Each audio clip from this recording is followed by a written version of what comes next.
Brenda turns out as a security guard at the doctor's place, and often makes chit-chat with the doctor's daughter, Brenda. But little do they know that the evil Dr. Claw is watching, and ready to steal the robotic foot for his own diabolical needs. Maybe he's hoping to start an animatronic kickball team. He zaps the doctor, I think, gets shot and edited by a monkey, and Brenda comes across the lab and sees what happened.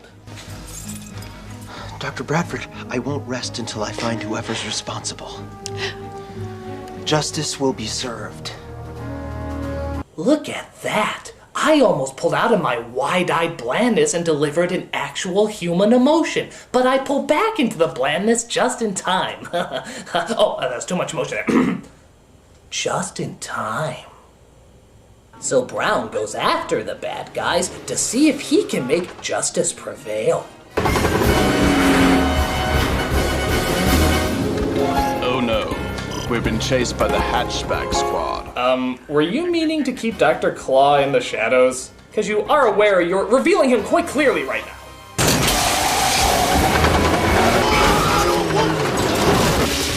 Now he's back in the shadows again. Are we just supposed to forget you revealed him right there? I mean, we saw it! There's no surprise now! We know what he looks like! Why put him back in the shadows if you just showed his face? I mean, it's sort of like starting off the original Star Wars movie with... The Imperial Senate will not sit still for this.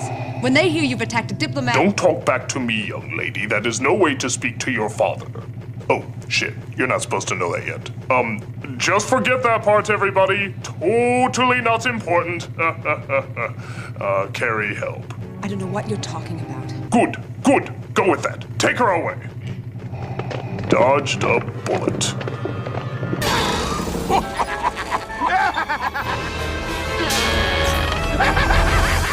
Uh-oh.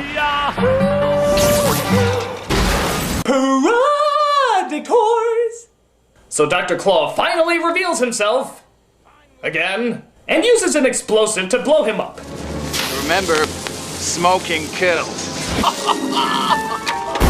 By the way, did I mention in the cartoon that Dr. Claw never reveals himself? And even if he did, would this be at all what you imagine he looked like? I imagine he looks like a monster. I imagine he looks like a machine. I imagine he looks like that gay guy from my best friend's wedding. No one else? So the explosion leaves Brown about as broken as his acting. Brenda makes a plea that he always thinks with his heart, so he'd be perfect for their weird-ass little robot operation. Thus, all the doctors come together to put Mr. Brown back together. Bring in the hostess staff. Oh, are they loading him with cartoon sound effects? Ready and break!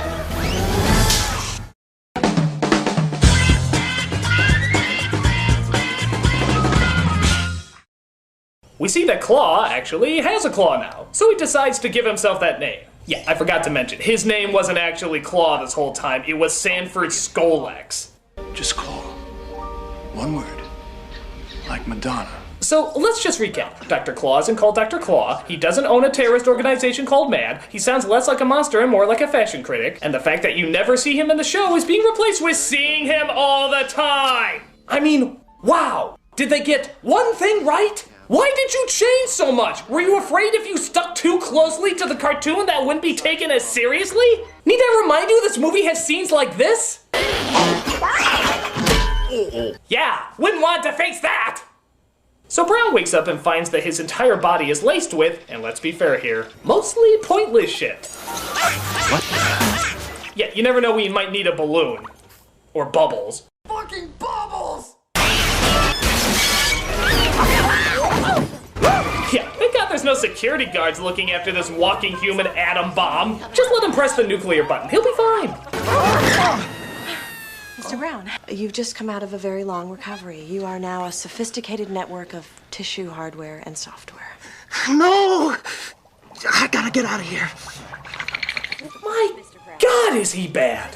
I'm sorry, this guy's a marvel. Truly a gift to bad acting. It's like he never knows which delivery to give, so he sorta stops halfway and decides to maybe go with another one. Maybe. No! I gotta get out of here. No! I gotta get out of here. I know that this is all new for you, and it must feel strange.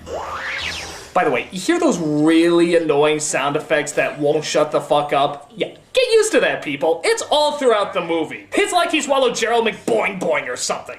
No! So Brenda explains to him exactly how he functions and how they'll be able to keep him alive. It's a high-powered processor chip that increases the charge in the human brainwave enough to move the machinery that's now built into your body. But we still can't make you act. Without this chip, your body couldn't possibly function. Any more questions? Nope. Then I will just give you your manual to study. Heart of gold, everybody. He's so innocent that he actually makes monkey sounds whenever he sees a woman's behind. Go Gadget hard on. No! She continues to show him how his junk works, and oddly enough, that's not as disturbing as it sounds. And Brown tries to get the hang of it. There were two guys trying to rob a jewelry store, and you wanted to trip them up. What would you do? Go Gadget oil slick. That's not oil, it's toothpaste! Okay, why would anyone put that much toothpaste inside of him?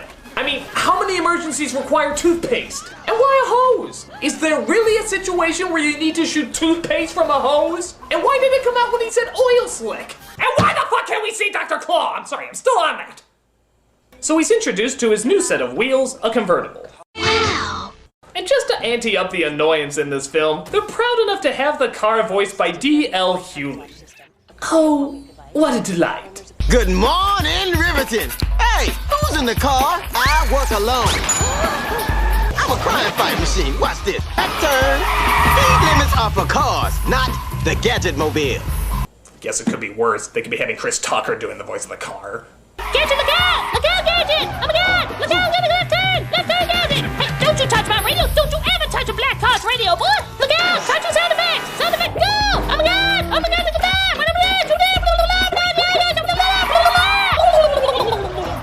Who's not wearing a seatbelt?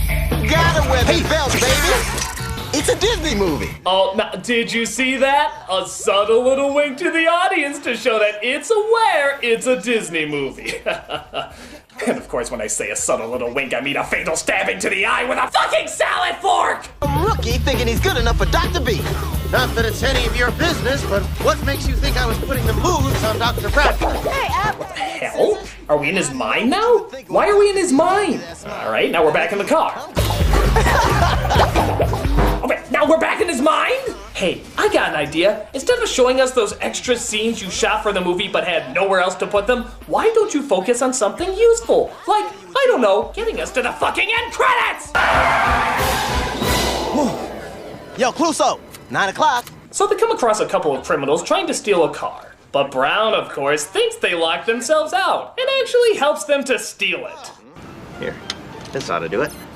Ah, thanks. Truly, they made the right choice in making him the world's first super cop. Imagine all those intelligent, hard-working officers putting their lives at risk that don't deserve such incredible powers. What a bunch of hacks! Hey, what's a big idea? Open your eyes. We got us a couple of jailbreakers. Well, then we should inform the prison guard.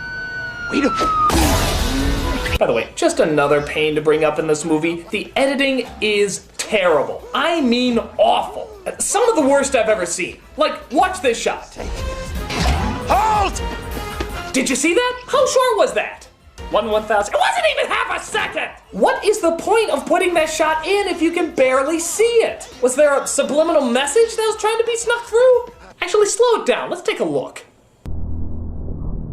Ha! I know it! So they finally catch the bad guys, and Brown is claimed a hero. Later that night, he's invited to some sort of celebration of the new technology. Excuse me? I'll get it.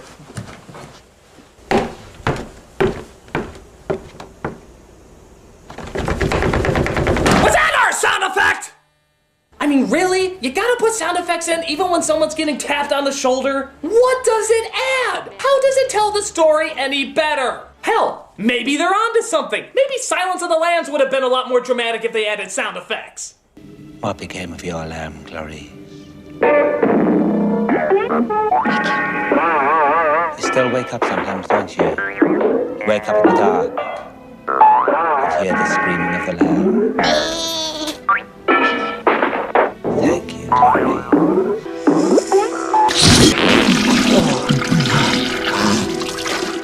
So Claw is impressed with Brenda's work and offers her a job to work with him. But Gadget doesn't trust him, and apparently doesn't recognize him, seeing how he clearly saw him blow up his car. So he sets up a listening device that will no doubt lead to more irresistible zaniness.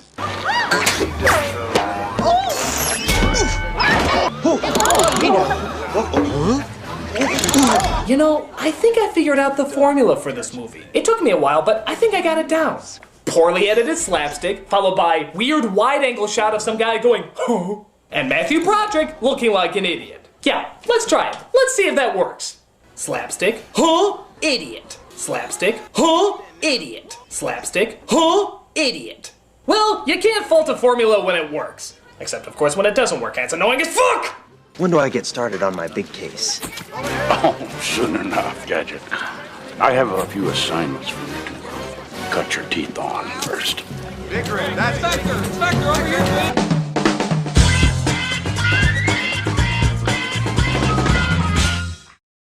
So Brown gets his nickname Inspector Gadget, but still wants to get closer to finding out who killed Brenda's father. He takes a look at the only clue from the scene of the crime and sees a small SI imprinted on it. But what else could SI stand for?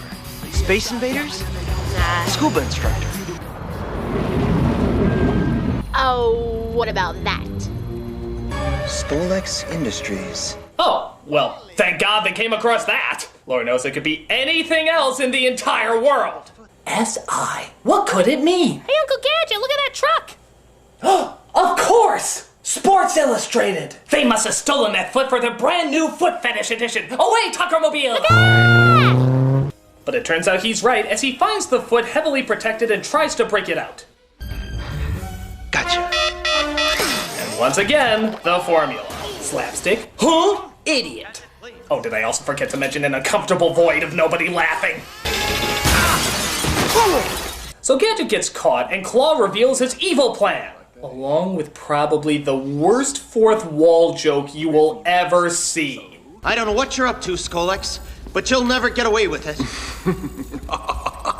Oh, how cliche, Inspector. I think somebody's been watching too many Saturday morning cartoons.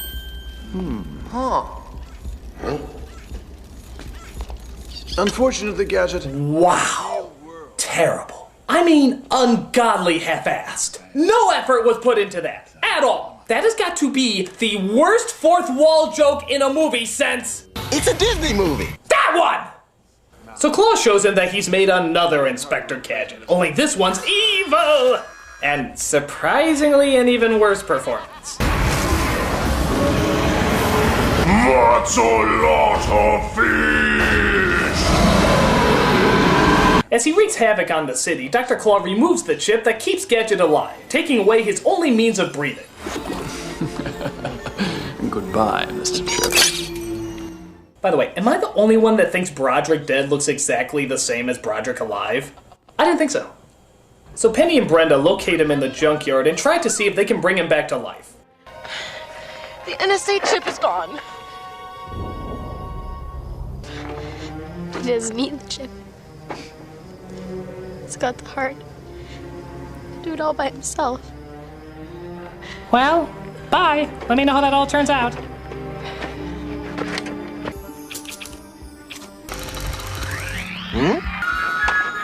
John? Uncle John? John, can you hear us? He's alive. Brenda. You're alive. It's a miracle. That's right. Even though it defies everything logical and everything scientific, Inspector Gadget comes back to life simply through the will of heart. I said simply through the will of heart. Simply through the will of heart! Excuse me. Jane Austen, you are so frightfully witty and ahead of your time. Say it! Say it! Say the fucking line! What's wrong with you? Say it! Say it! Say it right now! Oh my God, it's Inspector Gadget, for God's sake! Just say it! Say the fucking line! Come on, say it! Say it! No, Say it! I want to say it. Say it right now! Say it, you monkey! Say it! Out! Is that all I'm good for, you freak?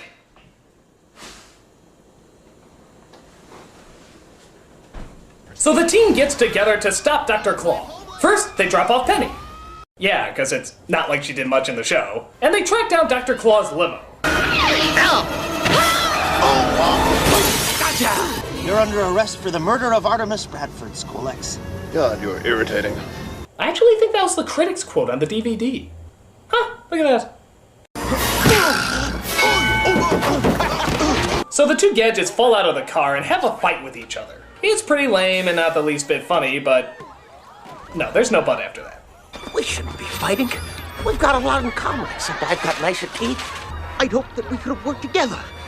Been partners. Together you and I could have ruled the world. Of course! Not worth it. So he tosses the villain into the ocean right before saying, oh, let me guess, you should have quit while you were ahead. And goes after Dr. Claw, who, of course, has captured Brenda. You are under arrest!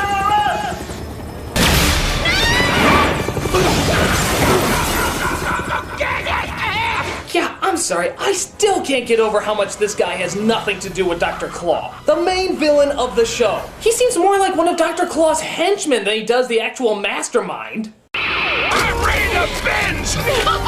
Who is that? Bring on the brownies! What are you doing? You're supposed to be disposing of Gadget. Sit back and relax, darling. Well, how dare you?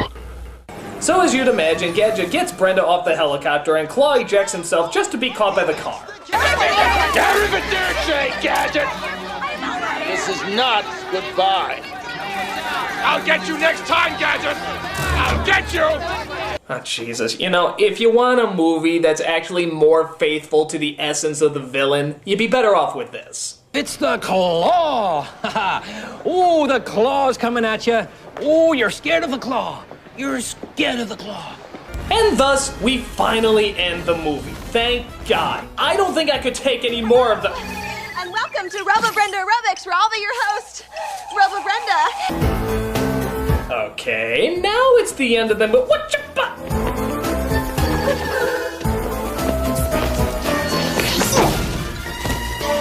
Okay, now it's the end of the oh, come on! My name is Sykes. Hi. Okay, now it's the end of the movie. Jesus! Watch. It's a radio, computer, even a phone. Brain, say something. Brain is not here. Complete waste of a great talent, but whatever. Fine. At least now it's finally over. Oh my God! This is beyond desperate. You guys are really trying to get at least one laugh.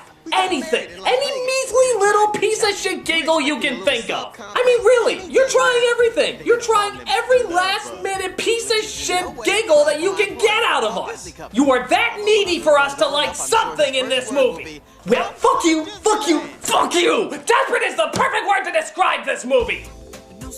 It throws every bottom-of-the-barrel joke, every overused sound effect, every tired slapstick routine, and every over-the-top reaction in the sad hopes of getting a laugh. And not one of them works. Not one! It's edited horribly, it's acted horribly, it has little to do with the show, and the stuff that it does have to do with the show, it's a complete slap in the face. It's just crap. Total crap. And if I were you, I will go back to the video store and get your fucking money back! Go Gadget refund! I'm the Nostalgia Critic. I remember it so you don't have to!